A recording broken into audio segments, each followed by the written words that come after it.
आजचे दैनिक पंचांग 2 नोव्हेंबर 2025 रविवार शक 1947 विश्वासू संवत्सर दक्षिणायन सौर हेमंत ऋतू कार्तिक शुक्ल पक्ष एकादशी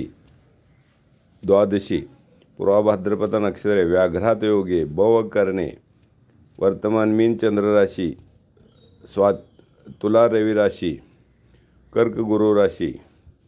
तुला शुक्र राशी क्षय तिथी भागवत एकादशी तुलसी विवाह आरंभ पंढरपूर यात्रा चातुर्मास्य समाप्ती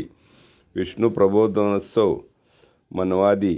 शाक गोपबंध व्रत समाप्ती चातुर्मासात केलेल्या व्रताची सांगता करावी घबाड 7:32 नंतर 17:04 पर्यंत दग्ध 7:32 ते 29:08 पर्यंत भद्रा 7:32 पर्यंत शुक्र राशी प्रवेश तुला राहुकाळ 16:38 ते 18:04 सूर्योदय 6:41 सूर्यास्त 6:04